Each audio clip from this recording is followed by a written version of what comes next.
Good morning, class. Today we are going to continue our chapter, that is globalization.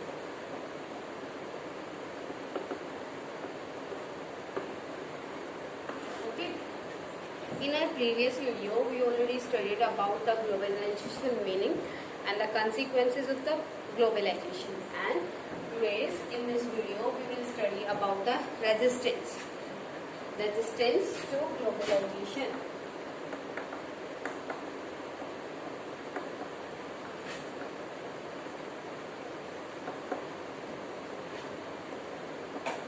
Clear to everyone? In this video, we will study about the resistance of the globalization. Clear, beta? Globalization has invited strong criticism all over the globe. As we know that, as in previous video, we already studied the criticism. Why? In the complete world, criticize the globalization. First of all, I want to tell you the complete globe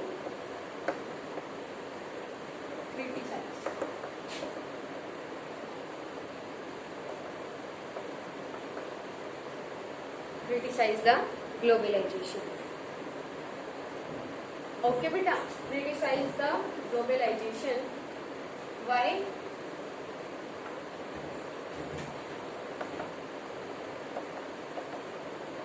Beta, here one thing is very important. The complete globe criticize the globalization. As in our previous video, we already studied the positive and the negative points of the globalization. Here, beta, here I am telling again to you about the negative and positive factor of the globalization. Negative factor and positive factor. Here, first we will discuss about the positive factor.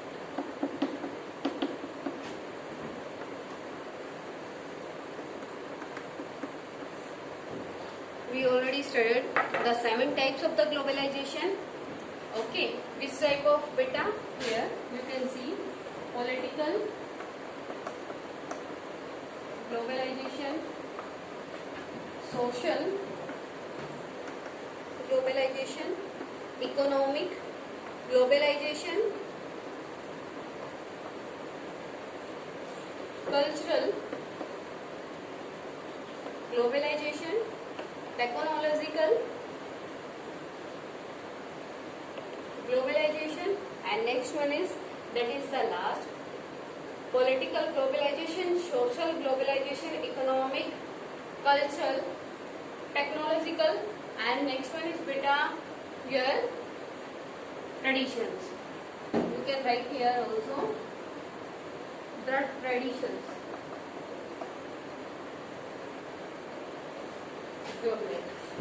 Okay, as we already studied, these are the 7 types of your globalization, and firstly we will study about the positive factor of this type of globalization. In the political globalization, beta, we create the political relations with the other countries. क्या करते हैं? Cooperate with countries.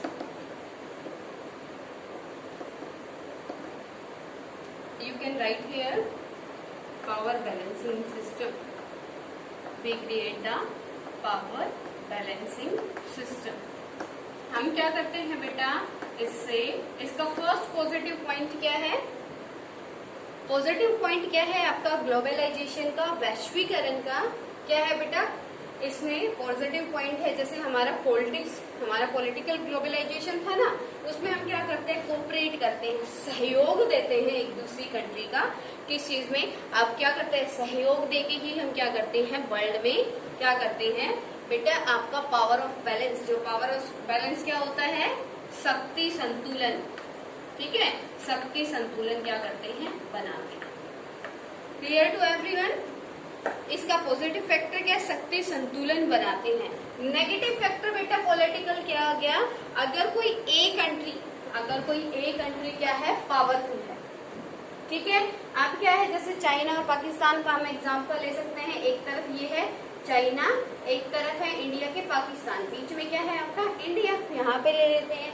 तो ये दोनों countries क्या करती हैं, जब कोऑपरेट करती है एक दूसरे के साथ तो उसका हार्मफुल इफेक्ट किसको झेलना पड़ता है बेटा, इंडिया को। It is the negative factor of the globalisation, ठीक है।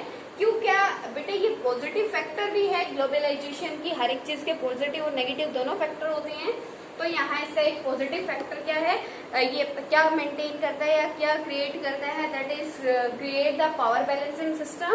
And in the negative factor ये क्या करता है बेटा, कि जब टू नेगेटिव कंट्रीज क्या हो जाती है, साथ में आके मिल जाती है, तो उसके हमें नेगेटिव रिजल्ट भी मिलता है। Clear to everyone. Next one is बेटा your next point, that is social globalization. Social globalization, social globalize में क्या होता है, आइडियाज का व्यूज के स्प्रेड होते हैं।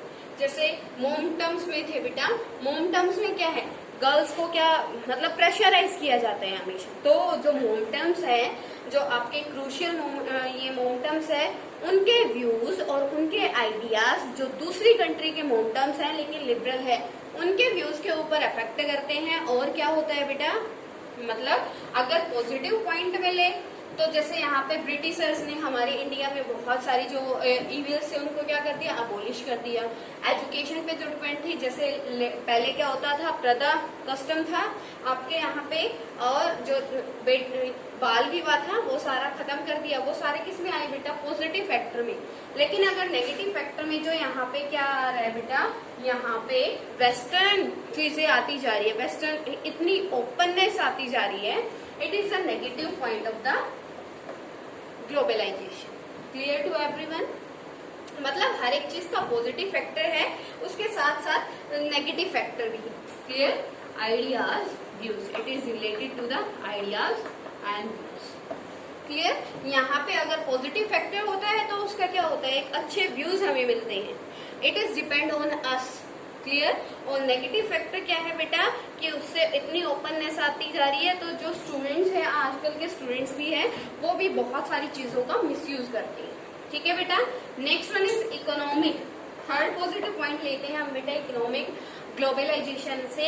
इकोनॉमिक ग्लोबलाइजेशन क्या होता है कि जब हम क्या करते हैं, कोऑपरेट, किसी कंट्री की हेल्प करते हैं, किसी कंट्री के साथ कोऑपरेट करते हैं, किस चीज को लेकर बेटा, मनी को लेकर। तो वहां पे अगर कोई कंट्री क्या है, वहां के पीपल बहुत ज्यादा क्या है, लेस डेवलपिंग कंट्री है, उसकी कोई कंट्री क्या कर देती है, लेस डेवलपिंग कंट्री है, उसको हम क्या करते हैं बेटा, लेस डेवलपिंग कंट्री को हम पैसे देते हैं, मतलब अपनी फाइनेंशियल हेल्प देते हैं। With our financial help the country can develop and next thing the country can fulfil their need, public needs. वो अपनी पब्लिक नीड्स को फुलफिल कर सकती है।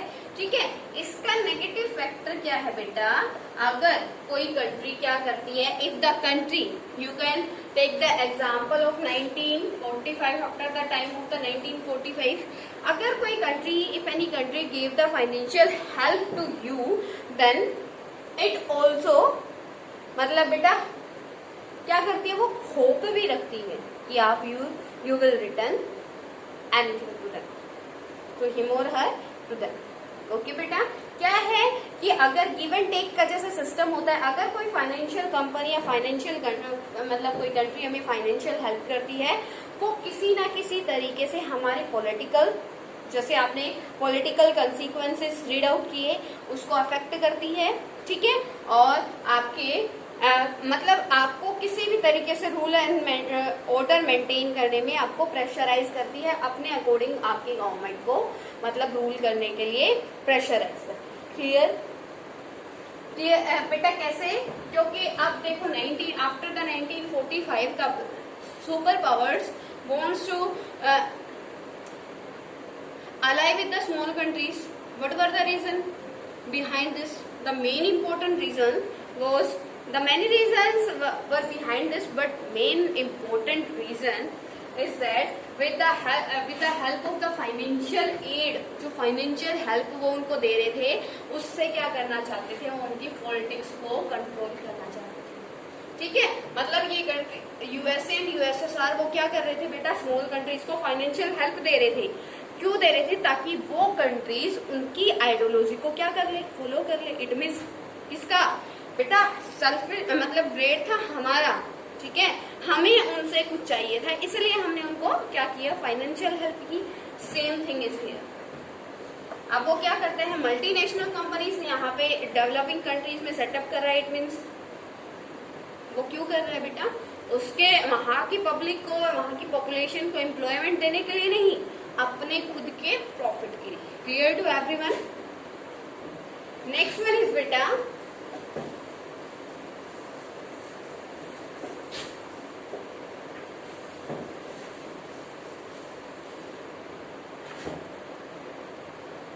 क्लियर हो गया? इट मीन्स कल्चरल क्या है, कल्चरल का पॉजिटिव पॉइंट क्या है बेटा? जैसे यहाँ पे कल्चर में अपने ट्रेडिशंस को हम क्या करते हैं, इम्प्रूव करते हैं, ठीक है। तो कल्चरल यहाँ पे ग्लोबलाइजेशन का पॉजिटिव फैक्टर क्या हुआ? इससे बहुत सारी कंट्रीज में क्या हो गया, वॉर का रीजन क्या होता है? The main reason of the war what बेटा? मिसअंडरस्टैंडिंग।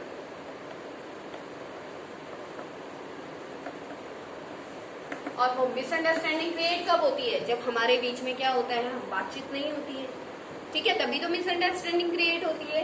तो वो क्या होगा, जब हम एक दूसरे की कल्चर को समझेंगे, एक दूसरे के माइंड को, बैकग्राउंड को, हर एक चीज को हमें मतलब हमें उनके बारे में पता होगा, तो वो पीस मेंटेन होने के चांसेस इंक्रीज हो जाएंगे और वॉर के चांसेस क्या होते चले जाएंगे, डिक्रीज होते चले जाएंगे, ठीक है। It is the positive factor of the cultural globalization. And negative factor कि किसी एक कंट्री का, like you can see at present western culture is spreading overall the world, ठीक है, लेकिन जो बाकी कंट्रीज है, छोटी कंट्रीज है, जैसे इंडिया है, India is a good country and a big country according to land, according to area wise and the population wise, but at present the Indian adopting the western culture and forgetting their own culture. तो ये क्या है, एक culture से दूसरी country के culture को क्या कर दिया गया, स्प्रेस कर दिया गया, ठीक है, माइंड वॉश कर दिया। That is your positive and negative factor of the culture globalization. Okay बेटा, ठीक है। तो ये सारे आपके क्या हैं, these are the points of negative and positive globalization. We are coming back on our topic, that is resistance to globalization. Globalization has invited strong criticism all over the globe for some globalization represent a particular phase of global capitalism that makes the rich richer and the poor poorer. Now here one question arises in front of us, why the complete globe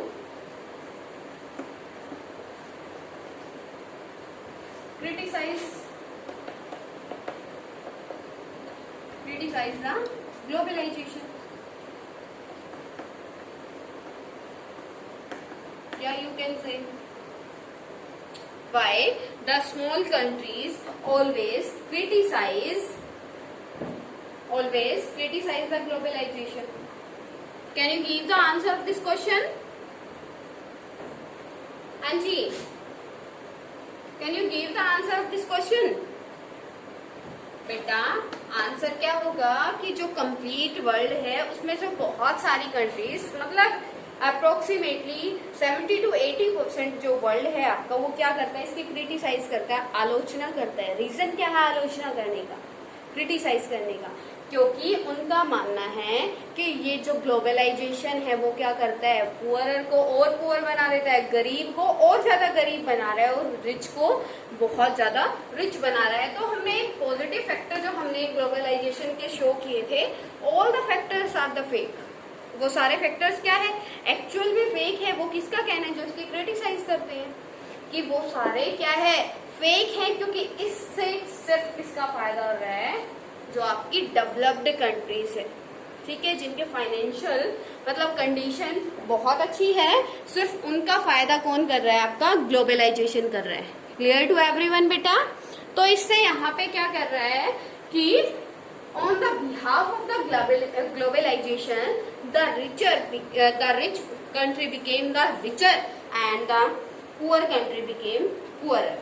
Okay, Culturally, they are worried that tradition culture will be harmed and people will lose their age-old values and ways. मतलब ये इसके सारे in this question you have to write down all the negative points of the globalization. इस answer में बेटा आपको जितने भी हमने नेगेटिव पॉइंट्स अभी रीड आउट किए ना, वो सारे आपको यहाँ पे लिखने हैं, ठीक है। कि ये क्या कर रहा है, इससे क्या हो रहा है बेटा, हर जो हमारी ओल्ड एज वैल्यू है ना, वो सारी खत्म होती जा रही है। जैसे इंडिया के जितने भी थे, हमारा कल्चर था, वो तो सारा हम खत्म करते जा रहे हैं, ठीक है। तो ये क्या है, इसका नेगेटिव पॉइंट है। It is important to note here that anti-globalization movement to participate in global networks align with those who feel like them in other countries. अब ये क्या कहता है, now he is saying that we have to start the anti-globalization movement, okay, with the help of those country who are in the against of the globalization. अब हमें क्या करना चाहिए, हमें कुछ ऐसा आंदोलन शुरू करना चाहिए जो क्या हो, ग्लोबलाइजेशन के वैश्वीकरण के विरुद्ध हो, ताकि क्या हो, आप क्या बेटा फिर क्या होगा, अगर ऐसा नहीं होगा तो क्या होगा, हर एक कंट्री अपना डेवलपमेंट अपने अकॉर्डिंग कर सकेगी, okay. The world social forum is a global platform bringing together human rights activities. WSF world socialist forum, world social forum. What is the meaning of world social forum बेटा? World Social Forum is a global platform bringing together human rights activities, environmentalist, labor, youth and women activities opposed to neoliberal globalization. अब ये बेटा क्या कह रहा है, second thing I am telling you one more thing related to this question. Listen this very carefully because it is the main important point of this question. Many beta politics says that now again we are become a colonial, हम दोबारा से colonial बनते जा रहे हैं। पहले क्या था बेटा, in previous time when we were the colony of the British, उस टाइम पे क्या था, we were the physical colonials of the Britishers। उस टाइम हम शारीरिक रूप से उनके गुलाम थे, लेकिन at present we are becoming the mentally colonial of the European countries या वेस्टर्न कल्चर। अब क्या कर रहे हैं बेटा, हम क्या कर रहे हैं, पहले तो इस ग्लोबलाइजेशन क्या है, हम ये एक एज ए स्वीट पॉइजन है, ठीक है।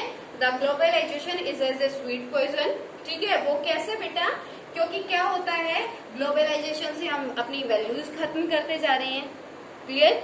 जैसे कि मेन इंडिया में एग्जांपल मैंने आपको बताया। सेकंड थिंग क्या है, ग्लोबलाइजेशन के पॉजिटिव पॉइंट्स भी है, लेकिन हम क्रिटिसाइज कर रहे हैं, then you have to write the negative points, all negative points here, okay. तो ये क्या कह रहा है कि इससे क्या होगा बेटा, अगर हम क्या करेंगे,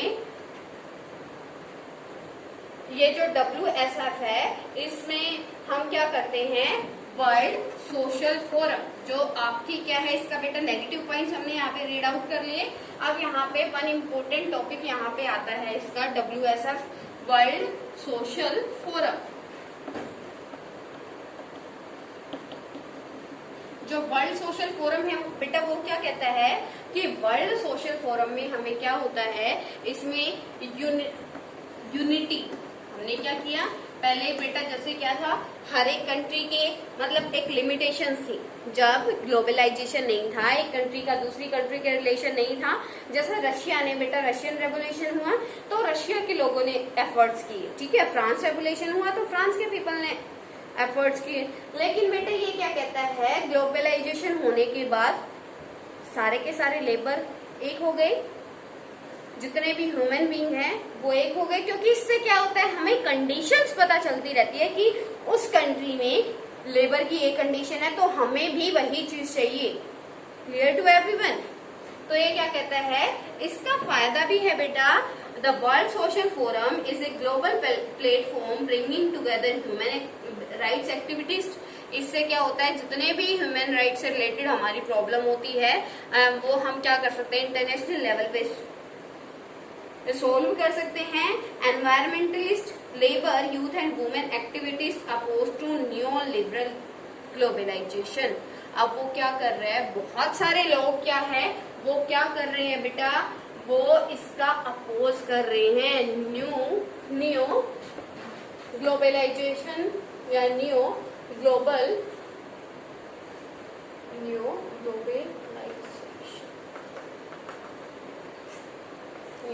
लिबरल ग्लोबलाइजेशन। बेटा वो क्या कह रही हैं कि एट प्रेजेंट जो ग्लोबलाइजेशन है वो किस पे डिपेंड है, इकोनॉमी पे, मोस्टली इकोनॉमी पे डिपेंड है ना। तो ये क्या कहता है, in our earlier time we were the colonials of the Britishers और other countries physically, but at present we are becoming the mentally colonial of the European countries. Okay, you can see, आप देख सकते हो ना बेटा कि कैसे हम अपने उसको क्या करते जा रहे हैं, भूलते जा रहे हैं। ठीक है, globalization increases the volume of trade in goods and service, inflows private foreign capital, increase foreign direct investment, creates new jobs, strength domestic economic, improves productivity, efficiency and health competition. These all are the positive points of the globalization, but as well as the globalization also have the negative points. Okay, हाँ जी बेटा, clear to everyone? Can I rub this now?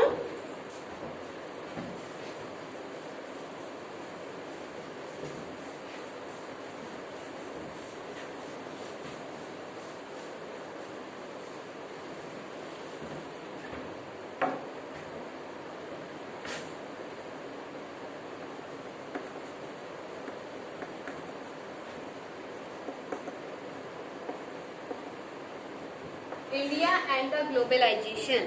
Okay, and in India globalization had led to setting up of foreign companies, and India realized the need for relating the Indian economy with the world by responding to 1991 financial crisis. Globalization process includes the thrust to liberalization on privatization.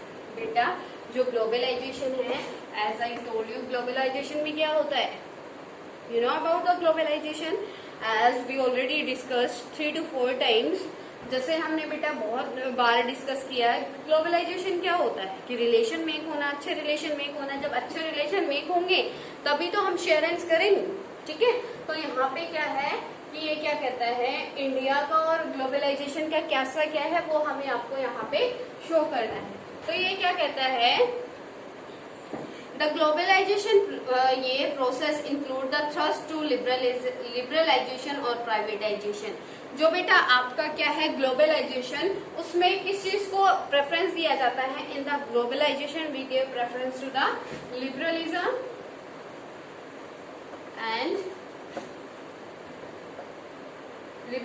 And freedom, and you can say privatization.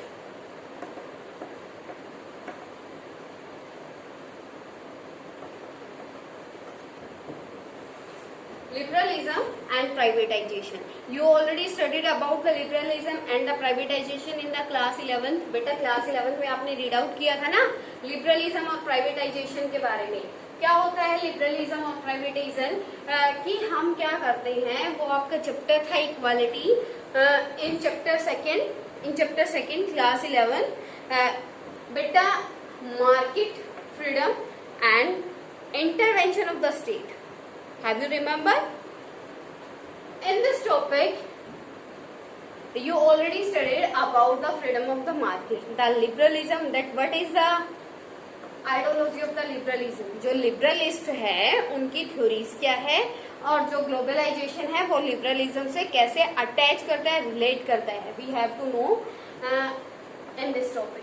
Okay, तो first क्या है, liberalism क्या है बेटा, उदारवाद क्या होता है, उदारवाद की आइडियोलॉजी क्या है, that we have to give the freedom.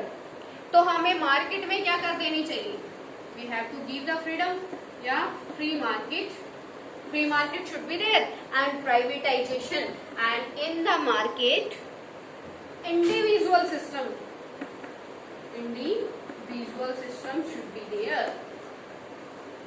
Individual system बेटा कि क्या होता है, पब्लिक सेक्टर नहीं होगा, all the works done individually, हम क्या करेंगे, व्यक्तिगत तौर पे काम करेंगे, और जो हमारा प्रॉफिट होगा हमारा हो गया कि इससे क्या होगा, इसका प्रोडक्शन इंक्रीज होगा, और फ्री मार्केट क्या होगा बेटा, फ्री मार्केट होगी। फ्री मार्केट का मतलब है, ग्लोबलाइजेशन का मतलब क्या है बेटा, एक कंट्रीज का दूसरी कंट्री के साथ शेयर करना। अगर ये आपकी कोई कंट्री है, यूएसए का एग्जांपल लेते हैं, और ये आपकी कंट्री है इंडिया, तो अगर यहाँ की चीजें इंडिया में आएंगी और इंडिया की वहां पे जाएगी, तो बेटे एक टैक्स पे करना होता है, व्हेन वी हैव टू पे the tax on the border. हमें एक्सपोर्ट इंपोर्ट टैक्स क्या कर देना होता है बेटा, ठीक है।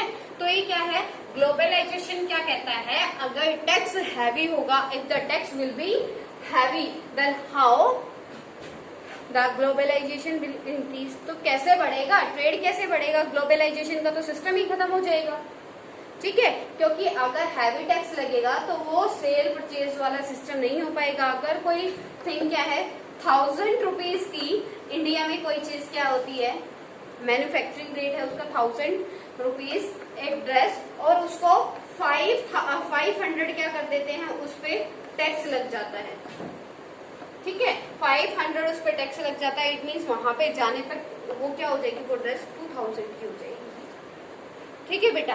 तो कोई भी पर्सन, मतलब बहुत ही रेयर चांस होंगे, मतलब उसकी जो मार्केटिंग है वो उसकी वैल्यू कम हो जाएगी, क्योंकि उसके चांस वो क्या हो गए बेटा, प्राइस बढ़ गए। ठीक ऐसे ही अगर कोई वैल्यू, मतलब एक यूएसए में उस चीज की वैल्यू 2000 है, इंडिया में आते आते टैक्स उस पे लग जाता है 1000 का, तो यहाँ पे वो प्रोडक्ट 3000 का हो जाता है, तो उसकी मार्केट में वैल्यू क्या हो जाएगी, कम हो जाएगी, ठीक है। क्योंकि हर चीज बेटा मनी पे भी तो डिपेंड करता है ना, क्लियर। तो यहाँ पे क्या होना चाहिए, लिबरलिज्म का यूज करना चाहिए। लिबरलिज्म का मतलब कि कम टैक्स देना, मतलब ट्रेड के अकॉर्डिंग ही टैक्स लेना चाहिए, 1-2% ओनली, या 3%, 4%, 10%, नॉट मोर देन 5-7%। ओके बेटा। जैसे कि आप एक और एग्जांपल ले सकते हो, open door policy. Which country adopt the open door policy? Open door policy बेटा किसने अडोप्ट की थी? China adopt the open door policy when, पता है किसी को? As you know that, as you studied in the contemporary South Asia chapter, the situation of the China, that before the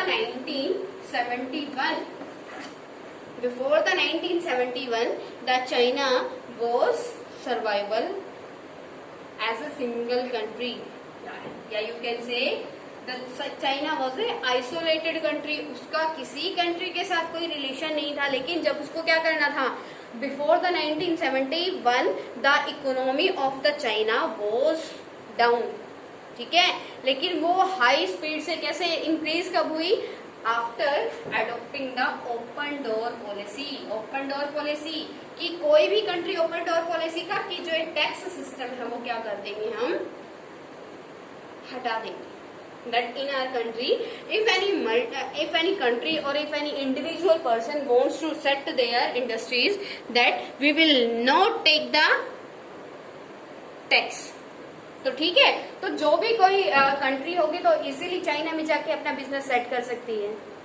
clear to everyone ना, ठीक है। तो इससे क्या हुआ, चाइना को क्या मिला, एम्प्लॉयमेंट मिला,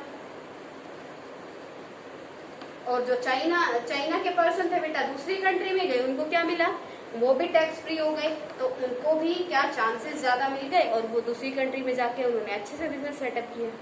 क्लियर टू एवरीवन।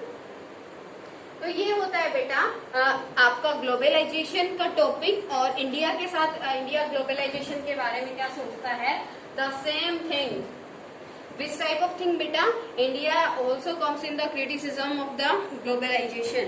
वो हमेशा क्या करता है, आपकी ग्लोबलाइजेशन की क्रिटिसाइज करता है, ठीक है। Flaws pertaining to the movement of capital, commodities, ideas and people go back several centuries in Indian history. After independence, India decided to be a self-sufficient country rather than being dependent on other. As the Indians know that the condition of interdependent country, उसको पता था बेटा condition क्या है, कि जैसे अभी at present you can take the example of at present. जो बेटा अभी आपके प्रधानमंत्री ने क्या किया है, as your prime minister gave a topic to you, Swabhiman Bharat, आत्मनिर्भर भारत। ठीक है, तो आत्मनिर्भर क्या होगा, डिपेंडेंट ना होके इंडिपेंडेंट होगा। That we will not become the dependent country, we will not depend on the other country. ठीक है, हम क्या करेंगे, हम खुद का काम खुद करेंगे जितने से ज्यादा। मतलब बेटा एक डेवलप्ड कंट्रीज कौन सी होती है, उस कंट्री में डेवलपमेंट मानी जाती है जहाँ पे क्या होता है, इम्पोर्ट कम होता है और एक्सपोर्ट ज्यादा होता है। ठीक है, तो इंडिया का मानना क्या है, the India believes in globalization, but which type बेटा, कि हम क्या करेंगे, अपने प्रोडक्ट्स को अपनी कंट्री में ही क्या करेंगे, उगाएंगे, और इससे क्या होगा, हमारी कंट्री डेवलपमेंट की तरफ चली जाएगी। ठीक है, clear to everyone the concept of the globalization. If any type of problem you are facing in this chapter, then please you can ask me. Okay.